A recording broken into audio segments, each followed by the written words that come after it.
What's going on? What's going on? What's going on? About to sit here and check out this JD Sumner, uh, answer these questions about my boy. So, yeah, but here he got going on and see how he talks about my boy. So, other than that, drop me a comment. Let me know what you think. Let's get it. Mr. Sumner, I named my son after Elvis using his middle name, Aaron. And I spelled it Aron, just like what I'd always seen on Elvis's birth certificate and all of his official records. But then, why then was his middle name, Aaron, spelled Aaron on his gravestone? Because we had seen, certainly at the time of his birth in Tupelo, Mississippi, they would have known how to spell his name. Well, of course, you got to imagine that Vernon Presley didn't know when this was spelt with two A's on the grave marker, the tombstone. I doubt that Vernon even noticed it. Vernon Presley was an ignorant man. And don't misunderstand me when I say ignorant. Stupid is one thing and ignorant is another. Ignorant man can learn. A stupid man can never learn nothing. But I would not have known how to spell Aaron, and I doubt that Vernon knew how to spell Aaron. In fact, I didn't even know Elvis's name was Aaron until he passed away. It was always Elvis to me. But the guy that made the tombstone was not apparently a fan like you was. That's spelled it Aron. If you ask me how to spell Aaron, that's the way I spell Aaron. But the guy that made the tombstone, and I doubt very seriously that Vernon ever knew how it was spelled on the birth certificate or even cared how it was spelled on the tombstone. But Mr. Sumner, why was the picture that was taken of the body within the casket? That didn't look like the Elvis we knew. Well, of course, that was supposed to have been made by one of the cousins. And the question has come up that it didn't look like Elvis, that his nose was flat, and that it, of course, Elvis didn't look like he did when he was alive. Elvis died. He was on his knees, and his elbows and his face was in the rug. Elvis had a massive heart attack. He lay there for about 2.5 or 3 hours before he was found in that position. And by that time, the body deteriorates, and certainly by the time they found Elvis, rigor mortis had already set in. So his face was already shaped as to where a funeral home could not do anything about the looks. And then Elvis had an autopsy, which will change the looks of a body. He had the type of autopsy, post-autopsy, that everything is removed from the body. So this deteriorates the looks of a body. Had it been me, I would have never opened the casket.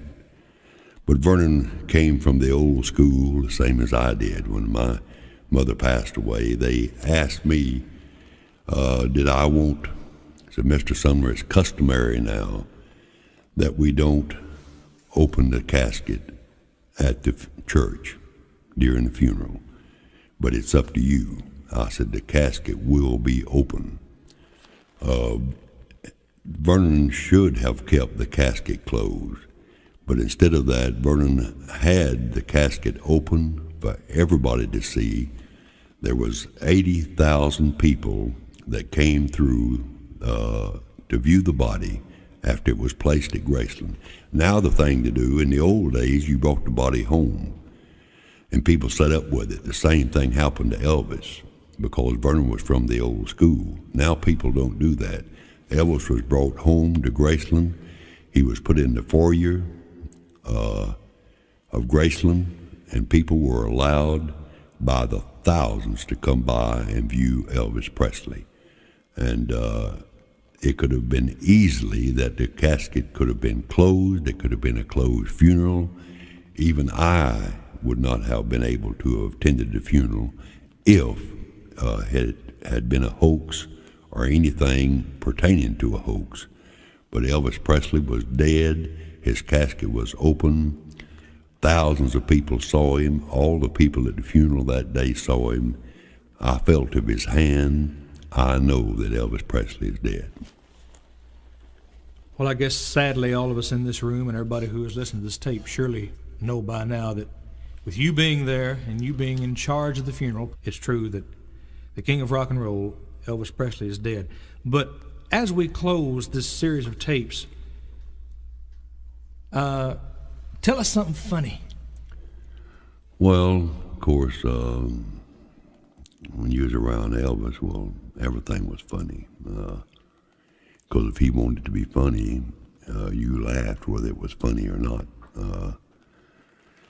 But I was in Tucson, Arizona, singing at a little Baptist church. Got a telephone call from Elvis. He traced me down through calling my wife at home and finding out where I was at. He traced me down and wanted me and the Stamped Quartet to come to Denver to sing at a funeral. And, of course, we had dates every night, so he said, my Jetstar is on the way to pick you up. There wasn't any question of whether I was going or not. The plane was already on the way. So at that time, I had a boy singing bass by the name of Larry Strickland. So I left Larry with the bus to drive it to the next date over in New Mexico. The Stamped Quartet got on the plane. We went to Denver. We sang at the funeral. After the funeral was over, of course, Elvis came to the funeral dressed as a policeman. He had a police uniform on. He and Linda and came to the funeral, and Elvis was supposedly a policeman. After the funeral was over, Elvis said, I want you to stay with me. But when he wanted you to do something, you did it. I stayed with him. And the quartet was sent back to finish filling the dates that needed to be done on that tour. I waited in my room, as you always did, for to see what Elvis, what he wanted, or if he wanted anything, or whatever. I just waited in the room until I was almost starving to death, so I decided I was going down to the coffee shop and have supper. I went down and had supper, eat as fast as I could, come back up, and as I was approaching my room, I heard a telephone ringing. I run, unlocked the door, and sure enough, it was my phone ringing, and it was Elvis. Elvis said, let's go and eat. I said, well, it just so happens I have just come from the coffee shop, Elvis. I have just eaten. He said, I don't care what you've done. I said, let's go and eat. I said, I had no idea I was that hungry. But, still hungry. I am starving to death. Let's go. We went to a restaurant, which I can't name the restaurant, in Denver. Of course, the limousine was ready when we got downstairs. And we went to a restaurant to eat. He also had on a police uniform. We went out and eat, and while we were eating, of course, he took his cap off at the table, because that's the way he was raised. And what I ordered was lobster and steak, because there wasn't that much lobster and steak to what I could get it down some way without it looking bad. So, but what Elvis ordered was a peanut butter and jelly sandwich, and it cost $18. And while we were eating, a man came over to Elvis and said, pardon me, sir, but you can settle an argument between the wife and I. Said, "Are you him?" Now, who was him? He didn't say, "Are you Elvis?" He said, "Are you him?" Elvis said, "No." And he said, "Well, you certainly look like him." Elvis said, "Well, I've been told that a lot of times." That was the only way that he was bothered during the meal. We got through and came on home after this stay in Denver. Of course, during this stay, Elvis was in a giving away Cadillac mood, is what I call it. He had given away Cadillacs to the police department, to different policemen in Denver. And we were watching the news in his suite, and the little guy that was the anchor man for the news said, "Well, our friend Elvis is still at it. He has now given away a total of 12 Cadillacs." And he said, "By the way, Elvis, when you get mine, I want a black sedan Seville." And Elvis said, "Give me the phone." And I said, "My God, what's the man going to do?" So he called the Cadillac man and said, "I want a black sedan Seville at the TV station by the time this guy gets off the air." The Cadillac man got the Cadillac to the TV station. When he came off the air, they had the cameras and all ready. They took him on the outside, and the Cadillac was there waiting for him, the one that he had asked for just a few minutes before. Well, what was Elvis Presley doing? He was producing his own television show from the hotel. And I was sitting there saying, "My God, why in the name of God don't he give me that Cadillac?" Because I was driving a Pinto at the time. But that's the way that he enjoyed life. But we came on home.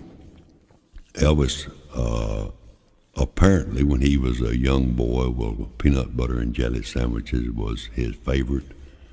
So he woke up one afternoon and at Graceland, and he wanted a peanut butter and jelly sandwich at this restaurant.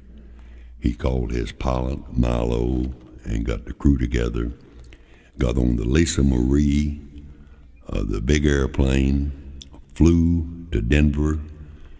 I know personally I seen the receipt for the fuel. It cost $8,000 to fly the Lisa Marie from Memphis to Denver. He got on the plane, flew to Denver, got him a peanut butter and jelly sandwich, and flew back to Graceland. That peanut butter and jelly sandwich cost him $16,018. And I would have personally made him an armload and walked him over to Memphis from Nashville here for $100.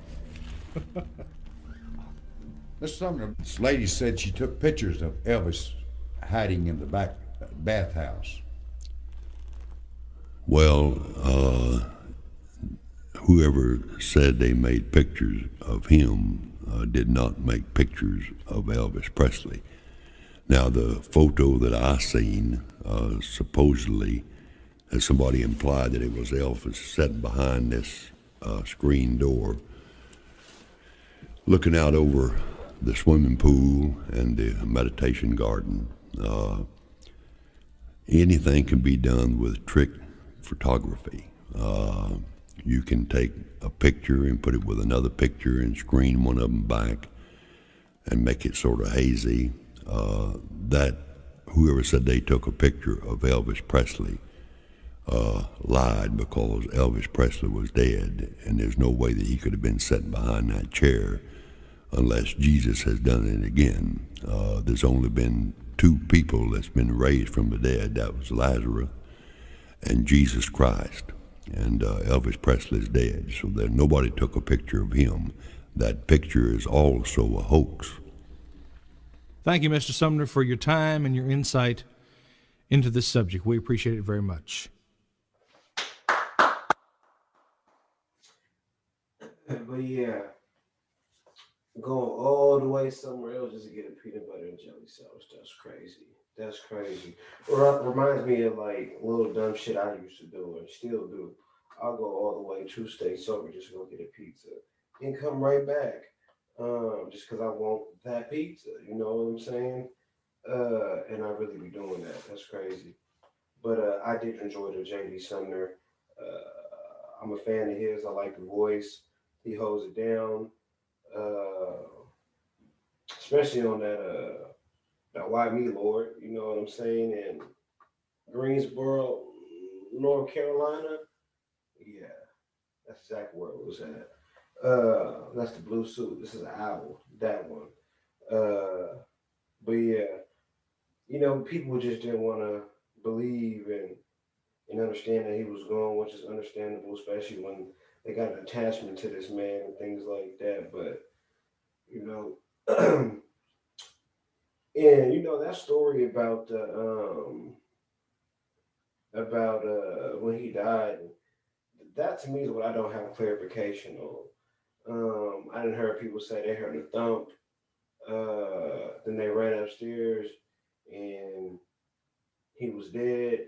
And then JD's talking about it was like 2 hours before somebody had found him. And then I heard a couple of different people say, "Oh yeah, I found him. No, I found him. No, I found him."